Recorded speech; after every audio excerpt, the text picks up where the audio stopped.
Le choix de Rohanna, épisode 47, Paula est sous pression. Cet épisode 47 est riche en rebondissements et en révélations choquantes. Les personnages sont complexes et leurs motivations sont souvent ambiguës. On voit notamment la relation tumultueuse entre Gabriel et Paola, qui est marquée par la colère, la haine et la manipulation. Paola est prête à tout pour récupérer Gabriel, y compris à tuer Johanna et son enfant. Gabriel, de son côté, est déterminé à dénoncer Paola à la justice et à protéger Johanna et leur enfant. Il est aidé dans sa quête par Salvador, qui est convaincu que Paola est impliquée dans une affaire plus sombre qu'elle ne le pense. Un autre aspect intéressant de cet épisode 47 est la relation entre Felipe et Enriqueta. Felipe semble souffrir encore énormément des blessures que son père lui a infligées et a du mal à affronter son passé. Enriqueta, quant à elle, est bienveillante et compréhensive, mais Felipe ne semble pas prêt à lui ouvrir son cœur. Suivez l'épisode par vous-même afin de vous faire votre propre idée. Cet épisode s'ouvre sur une confrontation tendue entre Gabriel et Paola. Gabriel, déterminé et sûr de lui, accuse Paola d'avoir tenté de tuer Johanna. Face à ces accusations, Paola garde son sang-froid et feint l'ignorance, comme si elle n'avait aucune idée de ce dont Gabriel parle. Elle nie tout en bloc, jouant l'innocente à la perfection. Gabriel, furieux, est prêt à s'en prendre à elle physiquement, mais quelqu'un s'interpose immédiatement pour éviter que la situation ne dégénère. Ce moment de tension est capté par un photographe qui prend des clichés à la volée, immortalisant l'altercation. Peu après, Gabriel confie à Luciano qu'il est parfaitement au courant de sa relation avec Paola. Face à cette révélation, Paola réplique que Gabriel fait exactement la même chose avec Johanna, insinuant ainsi que chacun a ses propres torts. Elle ajoute avec assurance qu'elle est et restera sa femme, qu'il le veuille ou non. Amparo, épuisée par ces conflits, tente d'apaiser la situation. Elle demande à tous de se calmer et s'adresse au photographe pour lui interdire formellement de publier les photos qu'il vient de prendre. Elle souhaite éviter un scandale public. De plus, pendant ce temps, chez David, Daniel est tourmentée par des souvenirs récents.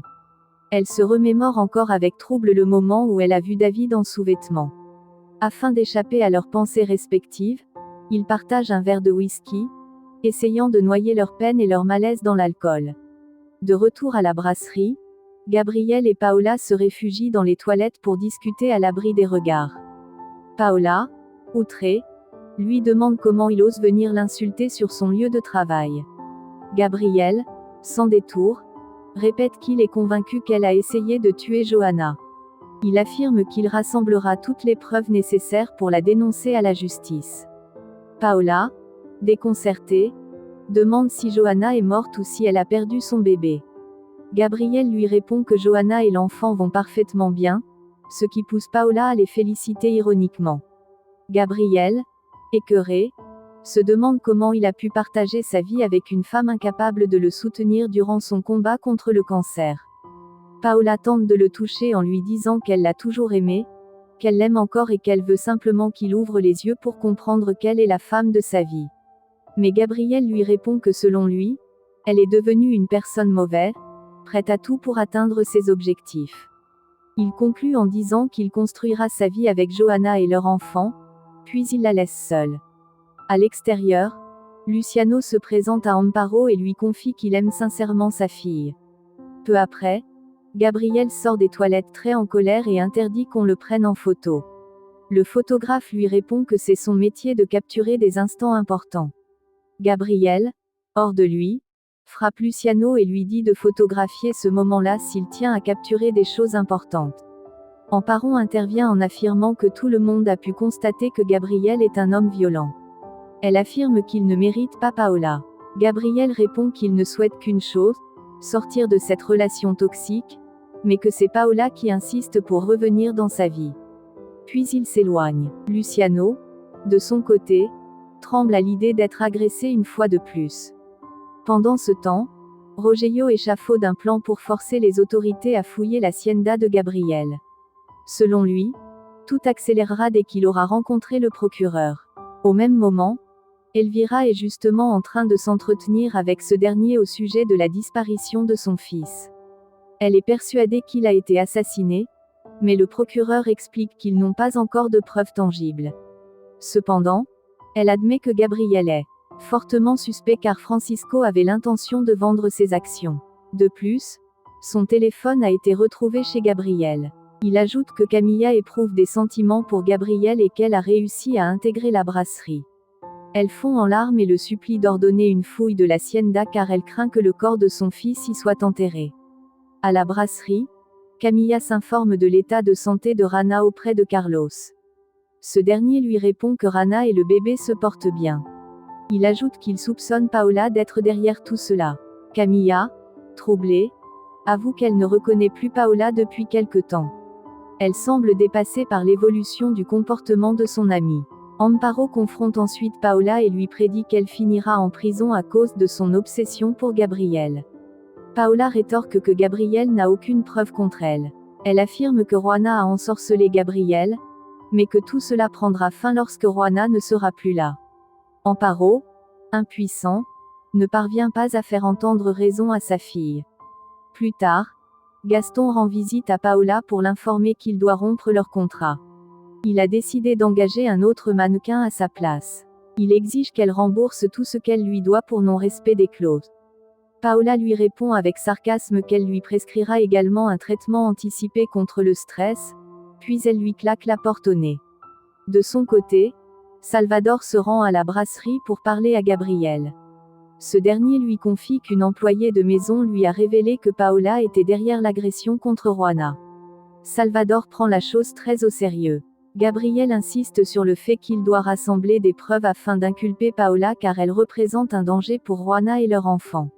Il ajoute qu'il envisage de faire emménager Juana avec lui à l'hacienda pour assurer leur sécurité. Pendant ce temps, Josefina exprime sa joie à sa petite fille. Elle est fière de la voir heureuse. Juana, très émue, lui confie qu'elle commence à comprendre ce que signifie vraiment être mère. Elle serre tendrement sa grand-mère dans ses bras et lui dit qu'elle l'aime profondément. Chez David, ce dernier remercie Daniela pour sa présence constante et son écoute bienveillante. Daniela, un peu triste, avoue qu'elle regrette que ses sentiments pour lui ne soient pas partagés. David reconnaît qu'il est obstiné. Il savait dès le début que son amour pour Juana était voué à l'échec. Il porte un toast avec Daniela aux nouvelles opportunités que la vie leur offrira. Daniela admet qu'il est temps d'accepter la réalité, prend son sac, lui souhaite le meilleur et s'en va le cœur un peu lourd. Rogelio quant à lui insiste auprès du procureur pour que l'ancienne demeure de Gabriel soit fouillée. Ce dernier accepte et dit qu'il demandera à Castillo de s'en charger. Amparo et Paola arrivent alors en pleine dispute et se réfugient dans une chambre. À la brasserie, Salvador partage avec Gabriel ses soupçons. Il pense que quelqu'un essaie de saboter leur enquête. Il soupçonne même que cette personne exerce des pressions sur le procureur. Il conseille vivement à Gabriel de quitter le pays avec Juana et leur bébé pour assurer leur sécurité. Chez Josefina, Juana s'inquiète pour Felipe qui vient de rompre avec Enriqueta. Josefina avait enfin vu en Enriqueta un bonheur possible pour son fils. Elle craint désormais que Felipe ne finisse seul. Juana la rassure en lui affirmant que cela n'arrivera pas. Au même moment, Chamis demande à Felipe s'il compte vraiment dormir dans le garage. Felipe lui répond qu'il n'a pas le choix, qu'il a déjà rendu sa clé à Eta. À la brasserie, Salvador continue d'exhorter Gabriel à fuir. Il évoque les nombreux blocages rencontrés dans l'enquête, surtout dès qu'il s'agit de faire le lien entre Francisco et Camilla. Il est persuadé que des personnes puissantes sont derrière tout cela. Pacheco l'appelle à ce moment-là et Salvador, avant de partir, supplie Gabriel de suivre son conseil afin de protéger sa famille. Chez elle, Camilla dit à sa mère que Juana et son fils semblent avoir plus de vie qu'un chat. On frappe à la porte, elle va ouvrir et découvre Réni. La vieille dame est ravie de le voir. Camilla quant à elle lui demande la raison de sa venue. Réni dit qu'il est venu voir sa mère et leur annonce que la police a récemment patrouillé dans leur ancien quartier. C'est ce qui pique la curiosité de Camilla. Au poste de police, Pacheco remet à Salvador un bracelet retrouvé lors d'une fouille. Ce dernier, en l'examinant, constate qu'il est très coûteux. Il compare ensuite le bijou à une photo de Paola et remarque qu'elle porte exactement le même bracelet. Cela l'intrigue profondément. Salvador décide d'interroger l'un des hommes arrêtés par la police. Il s'agit d'un petit délinquant du quartier, celui que Camilla avait contacté pour travailler pour Paola. L'homme jure ne rien savoir sur Juana Bravo, ni sur ce qui a pu lui arriver. Toutefois, Salvador est de plus en plus convaincu que Paola est impliquée dans une affaire bien plus sombre qu'elle ne le pense. Pendant ce temps, Paola s'entête à menacer Camilla en déclarant que si elle tombe, elle l'entraînera dans sa chute. De son côté, Felipe rend visite à sa nièce Juana, visiblement préoccupée par l'état de son oncle. Dès qu'elle le voit entrer dans sa chambre, elle lui fait part de son inquiétude, le regardant avec tendresse. Mais Felipe, tentant de masquer ses émotions, lui répond qu'il va bien, que ce n'est pas de lui qu'il faut se soucier, mais bien d'elle. Il l'encourage à se reposer et à penser à son bébé à venir. Juana, toujours très proche de son oncle, tente alors de l'amener à parler de ce qui le trouble. Elle lui dit que ce serait peut-être le bon moment pour pardonner à son père, de tourner la page. Mais Felipe refuse catégoriquement. Son regard devient sombre lorsqu'elle évoque Enriqueta. Juana, voulant comprendre, lui demande alors ce qui s'est réellement passé entre eux deux. Elle pressent une blessure profonde, mais Felipe reste muet, le regard perdu dans le vide, comme si les souvenirs refusaient de remonter à la surface. C'est alors qu'on frappe à la porte. Josefina, curieux, se lève pour aller ouvrir. Et là, surpris, c'est Enriqueta qui se tient sur le pas de la porte.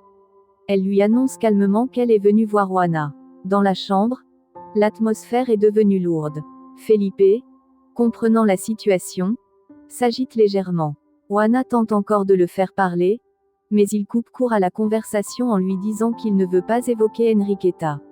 Il ajoute d'un ton plus doux qu'il souhaite simplement parler d'elle, de sa santé, de son bien-être. Josefina frappe à la porte et entre, interrompant la discussion. Elle annonce à Juana qu'elle a de la visite.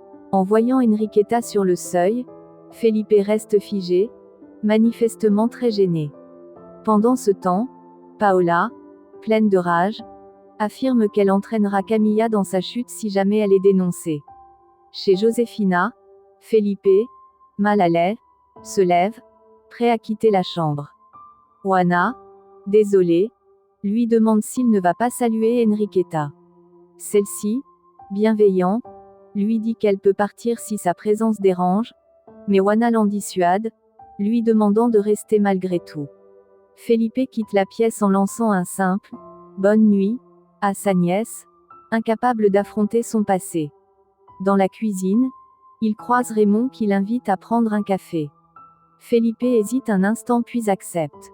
Il s'assit silencieux. Raymond, dans une tentative maladroite de rapprochement, lui dit qu'il n'est pas là pour s'excuser ou raconter des histoires, mais simplement pour partager un café. Felipe, sans un mot, boit le café d'un seul trait, pose la tasse puis quitte la pièce, toujours silencieux et fermé. Dans un autre registre, Rogelio convoite Manuel. Il lui ordonne de se tenir prêt car, selon lui, ils sont à deux doigts de prendre le contrôle total de la brasserie. Intrigué, Manuel demande ce qui va se passer exactement. Rogelio explique que lorsque Gabriel sera en prison, Paola récupérera ses parts, comme Camilla a récupéré celle de Francisco. Manuel, un peu déconcerté, demande pourquoi Gabriel irait en prison. Rogelio se contente de répondre que ce n'est pour l'instant qu'une hypothèse. Au bar, l'ambiance est tendue. Ricardo est furieux à cause des pertes subies ce soir. Il tient Fabio pour responsable. Sans ménagement, il lui enlève son tablier, lui dit qu'il va déduire les pertes de son salaire puis lui demande de partir sans créer de scandale. Fabio, désemparé, s'exécute. Jenny, témoin de la scène, accourt pour le consoler. Son regard s'endurcit et elle décide de confronter Ricardo. Elle entre dans le bureau du patron, afin de le séduire, l'attire dans son jeu. Ricardo, naïvement convaincu qu'il s'agit d'une vraie avancée entre eux, se laisse aller. Mais soudain, Jenny lui assène un violent coup entre les jambes, le regard déterminé. Elle lui crie que c'est pour Fabio, puis quitte la pièce sans se retourner. À l'extérieur, Ricardo, pliant de douleur, tombe nez à nez avec Salvador accompagné de la police. Le ton devient grave. On l'informe qu'il a de sérieux démêlés avec la justice. Chez Rogelio, Ce dernier remarque l'agitation d'Amparo. Il lui demande pourquoi elle est aussi nerveuse. Amparo, hésitant, finit par lui avouer que Paola a engagé des hommes pour tuer Juana et son bébé. Rogelio, stupéfait, reste sans voix. L'ampleur des révélations le frappe de plein fouet. Au même moment, Salvador confronte Ricardo. Il lui fait comprendre que son comportement envers ses employés est inacceptable et qu'il n'aura plus droit au moindre écart. Ricardo, encore sous le choc, promet de se racheter. Fabio, témoin de la scène, retrouve le sourire, soulagé. Jenny, de son côté, remercie Salvador avec émotion.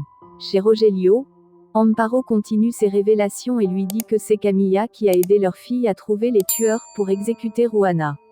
Puis, les larmes aux yeux, elle le supplie de tout faire pour protéger leur fille. Rogelio, bouleversé, lui promet qu'il ne laissera rien arriver à Paola malgré tout. Chez Joséphine, Enriqueta prend congé après sa visite. Elle remercie Joséphine d'avoir permis qu'elle voie Juana. Raymond, toujours d'humeur chaleureuse, lui dit qu'il est heureux que Felipe ait choisi une femme aussi bien qu'elle. Enriqueta, émue par les paroles de Raymond, confie qu'elle pense que Felipe souffre encore énormément, rongé par des blessures que son père lui a infligées et dont il n'arrive toujours pas à guérir.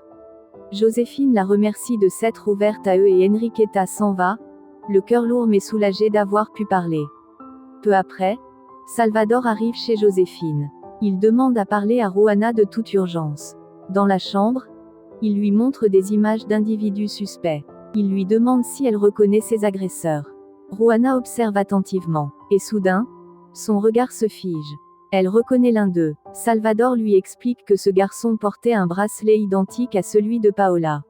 Le choc est immense. Juana reste sans voix, incapable de croire ce qu'elle vient d'apprendre. Nous sommes arrivés à la fin de l'épisode. Cet épisode 47 soulève également des questions sur la moralité et la justice. Paola est-elle vraiment coupable de tous les crimes dont on l'accuse? Et si oui, quelles sont les conséquences de ces actes? Le procureur va-t-il ordonner une fouille de l'hacienda de Gabriel? Et qu'est-ce que cela révélera? Voici quelques questions que nous soumettons à votre réflexion. Pensez-vous que Paola est capable de commettre les crimes dont on l'accuse? Quel est le rôle de Camilla dans cette histoire? Est-elle complice de Paola ou est-elle également manipulée par elle? Felipe va-t-il réussir à surmonter ses blessures et à trouver l'amour avec Enriqueta? Quelles sont les conséquences des actes de Paola pour elle-même et pour les autres personnages? Laissez-nous votre avis dans les commentaires de cette vidéo. Merci de nous avoir suivis. À bientôt.